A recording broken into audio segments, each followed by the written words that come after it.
So we have a lot to discuss concerning your committee's investigations. But first, I want to ask you about CNN's new reporting. You just heard it at the top of the hour. How concerned are you that the Attorney General Jeff Sessions omitted mentioning his meetings with the Russian ambassador on his application for a security clearance? Well, look, I haven't seen the application. I don't know what's required, whether incidental contact at, say, a convention or something is required. And it really is an issue for the United States Senate. I mean, they're the ones that go through the confirmation process, and you would hope that anybody who fills out those forms give it completely, truthfully, and fulfills the obligation that they're due. Your committee, the House Oversight Committee, set today as a deadline, Mr. Chairman, for the FBI to supply any of former FBI Director Comey's memos on his conversations with President Trump. Have you received those memos? No, in fact, we got a communication yesterday, an email, just two lines, basically telling us that they would not provide those documents given the fact that there was a special counsel now in place. I also spoke with the FBI director, Mr. Comey, day before yesterday. We had a one-on-one conversation, and I know he also spoke with Elijah Cummings as well. And he and I, Elijah Cummings and I, my ranking member, the Democrat on our committee, we compared notes. Mr. Comey did not want to come testify publicly because of the presence of a special counsel. Didn't cut it off saying he would never come. He just said that he wanted to speak with Mr. Mueller before committing to any sort of public testimony. That seemed to make sense to me, and I hope it's fair to represent that Mr. Cummings understood that as well. I hope that's a fair representation.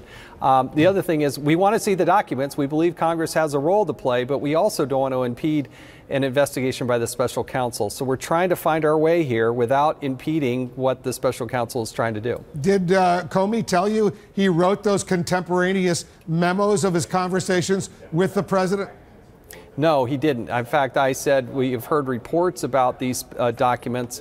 Are they at the Department of Justice or are they with him personally? Because remember, even the New York Times reporter who put this stuff, the original story out there, nobody's actually seen these documents. We're assuming that they're there, but I haven't seen that they're there. And so I'm skeptical and want to see them ourselves. But Director Comey he would not answer that question. He would not confirm where they are, what their presence, if there was a presence of these documents, he would not say a word about that. And I asked him directly, but he would not say. So he wouldn't confirm nor deny that those memos exist? I didn't ask him that way. I asked him if the documents were at the Department of Justice or if they were with him personally. And he said he did not want to comment about that in any way, shape, or form. Will your committee subpoena those memos? There's always a potential of using a subpoena, but we got to see how this plays out. What I do think the Department of Justice owes the House of Representatives, specifically our Committee on Oversight, is an explanation as to why they're not providing these documents. It isn't going to be good enough to just offer two sentences and say, hey, there's a special counsel. We're not going to let Congress do its job. We have a constitutional duty. We plan to fulfill that. If I have to send another letter tomorrow, getting them to actually more fully explain that, we will. But I would hope the Department of Justice would do the right thing and provide us a full explanation as to why they think the Congress should not be able to see these. Did you ask Director Comey if there were White House tapes? I did not. Is he upset about being fired? Could you tell based on your conversation with him? We had a little personal interaction there that I thought we both had a smile on our face. And look, he's, in my opinion, my interaction, he's been very open, very forthright, and I appreciate him getting on the phone with us. We'll obviously have more interaction with him, at least the committee will, going forward. But I wanted to know directly whether or not he would come testify at a hearing that we were supposed to do today. And in between my email or my tweet that I put out and where we're going, basically we had a special counsel put in place, which creates a whole different equation than where we were at a week ago. Did you get any reaction from him? Did you mention the reports that the president told the Russians he thought Comey, what was a nut job, was crazy? Did he react to that comment? No, I didn't spend 30 minutes on the phone. We spent a few minutes, had a very cordial call, very professional, and very accessible. And as the chairman, I do appreciate that. Nevertheless, the Congress does need to see these documents without impeding the special counsel in what they're doing. And we'll have to find our way as to what the right timing of that is. I think it's also important, even though I'm departing Congress at the end of June, that the House of Representatives continue on, because they have to provide oversight not only of this matter, but also of the special counsel. The special counsel doesn't get to continue on in perpetuity without any oversight. That's what Congress is supposed to do on both the House and the Senate, and we'll have to figure out a way to do that. Did you talk at all about the other reports that the president asked him to shut down the entire investigation? I did not talk to Director Comey about that. Obviously, we would like to see what's in these notes, not only to see what is the written word of Mr. Comey, supposedly, but also then eventually to talk to Mr. Comey to get his perspective on how he took it. And, you know, it's one thing to see something written down, but it's another thing to talk to somebody and say, was that threatening? Was that derogatory? Was that just said in jest? I don't know, but you'd like to get Mr. Comey's perspective. So got to see the documents, got to talk to Mr. Comey. And then let's also remember that there's another side of this story that needs to be flushed out at some point too. Your colleague on the House Oversight Committee, the ranking member, the Democrat Elijah Cummings, says that the fired National Security Advisor, General Flynn, made false statements about his foreign work to Pentagon investigators. Can you confirm that? Well, what we did do a number of weeks ago is we sent to the Secretary of the Army a request for a final determination. We believe that, at least through our investigation, what we had seen and quite frankly not seen is that General Flynn, again, this is more than a year ago, back during the Obama administration, when he took money for appearances from the Russians and also in Turkey, that he was supposed to proactively seek permission and receive permission in order to take those payments. We see no such paperwork. And so we can't prosecute people in the House of Representatives. They don't give us handcuffs. So we refer that now back to the Department of the Army for their final determination, but that happened weeks ago. But if he's applying to become the National Security Advisor to the president and he's filling out new forms with the Pentagon, with the Army, or whomever, shouldn't he be up front and reveal all those specific contacts he had, money he received from foreign governments?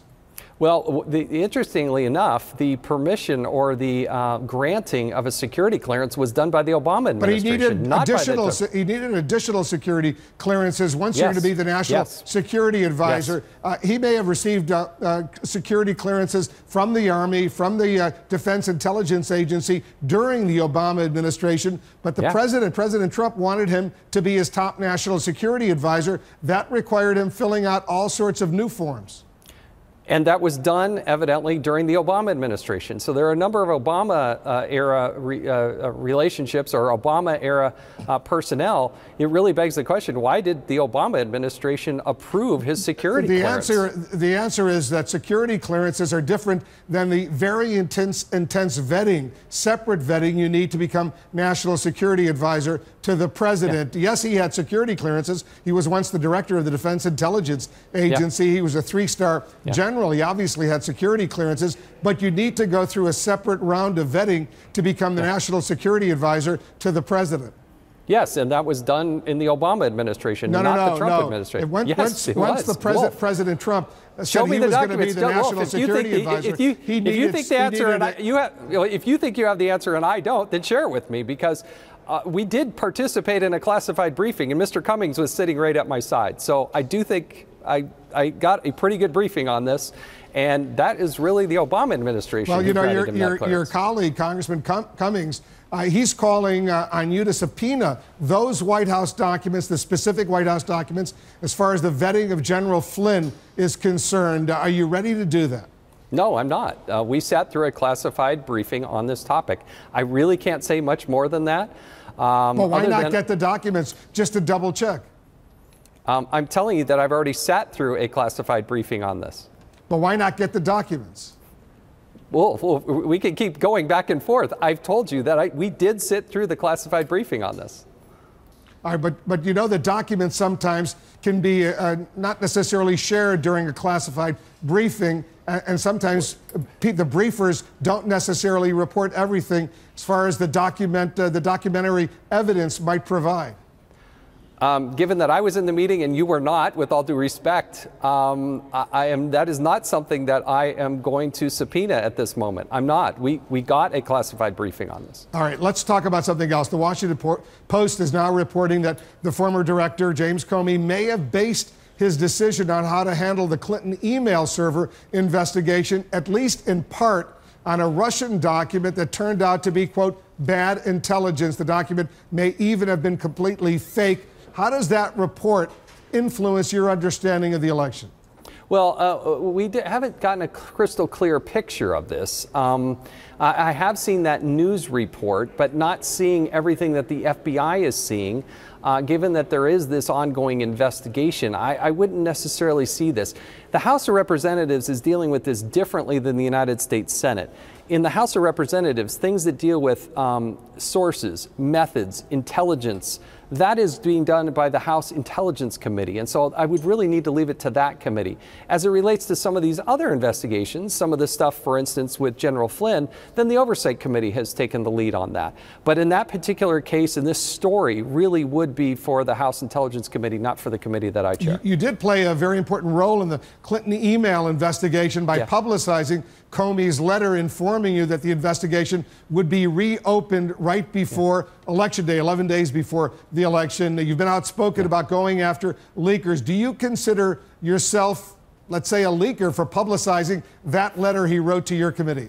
No, that was a non-classified a letter that was sent to lots of different people. So no, it's unclassified information. I thought the public had the right to know. We had a hearing in July where we had the FBI director make a commitment that if they were reopening the investigation, if they were going to spend time and resources, the director had gone to great lengths in July explaining to the American people that they were done. They weren't going to prosecute anybody. And obviously they were now suddenly going to spend an exorbitant amount of resources looking into that investigation. So what I do like is that the Inspector General, Michael Horowitz from the Department of Justice, he has 450 or so inspectors with him at the Department of Justice, and they're going to do a thorough look back from when Loretta Lynch met with President Bill Clinton on the tarmac all the way through, and we asked him to expand it to look through the firing of Director Comey. And that exhaustive report, because I think there's complaints legitimately on the Democratic side and on the Republican side. That report, probably the first part of next year, I'm guessing they'll be complete. That will be quite a report. They're going to have to look at that as well. Let me follow up on something you just said. Couldn't the leakers now in the White House or the Justice Department or elsewhere in the government make the same case that the public has a right to know? No, not necessarily. It depends on the information they're dealing. Look, when the director of the FBI sends the chairman and the ranking member and members of Congress non-classified information, yes, we have the right to make that public. Absolutely. Well, who has the right to make it public? Well, we do. We do. As a member of Congress, I have the right to do that. As the chairman, I can do that. It's an unclassified piece of information. When that letter came over, it was unclassified. Is that what you're saying? Yeah. And so you decided just to release it. Your committee has also requested an update from the Trump Organization on how its hotels would ensure no foreign payments end up in the president's hands. And you got a reply that it would be impractical to ask hotel guests if they're representing a foreign government. Do the current procedures go far enough to prevent any violation of what's called the Emoluments Clause?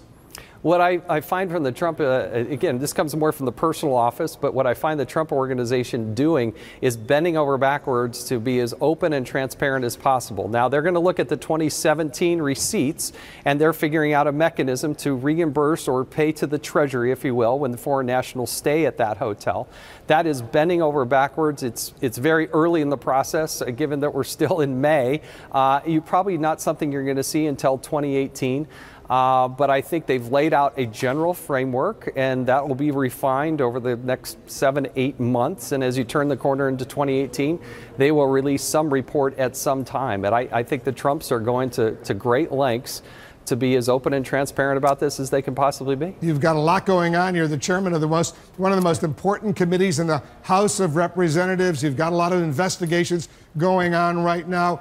I guess it's a question that a lot of people are asking, Mr. Chairman. Why are you leaving Congress by the end of June? No, well, you know what? At some point, you got to get off this crazy train. There's always somebody doing something stupid somewhere, so there's always plenty of things to investigate and look at. But, you know, at some point, you got to look yourself in the mirror and say, hey, I've spent more than 1,500 nights away from my family. I happen to love my wife and adore our kids. We're about to become empty nesters, and looking at the prospect of spending another 200 or 300 nights away from my wonderful wife, Julie, it's over the next 18 months. I just didn't want to do it anymore. So just want to make the transition. And I always promised that I would get in, serve, and get out. This is not supposed to be a lifetime appointment. And I don't want to get that Potomac fever and just get too caught up in myself or anything else, and get more of a balance back in my life. So I decided that, hey, the end of June, we're going to hang up our cleats at this chapter of our life. But, you know, a lot of your constituents are disappointed. You ran for a 2-year term, and all of a sudden you're leaving. They're upset.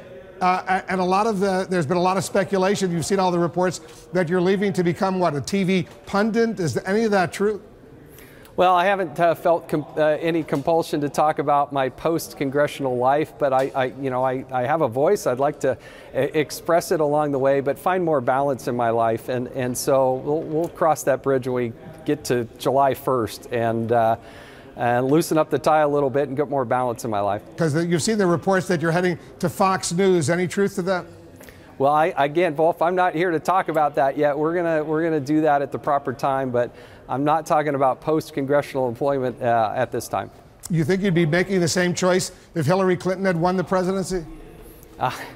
At some point, you got to say enough is enough, and you just got to keep moving on. So, look, I think I would make exactly the same choice. There's always more investigations, exciting things that we're doing. We had this great success with the Department of Education where somebody finally resigned. I think they should have been kicked out of government a long time ago. And I love the work, I really do, but I love my family more. And most people probably watching this say, oh, I don't know that I believe that, but that is the honest truth. And you know, 2 of our kids are now, in the last 18 months, they got married and they're moving out of state. And that's a whole new phenomenon that I didn't anticipate for 18 months beforehand. Well, congratulations on the weddings. You've always been very generous with your time with us. We've always enjoyed having you here with us on CNN in the Situation Room. Wherever you go, we wish you only the best. And if you head to Fox, we'll miss you here on CNN. Thank you, Wolf. I appreciate it.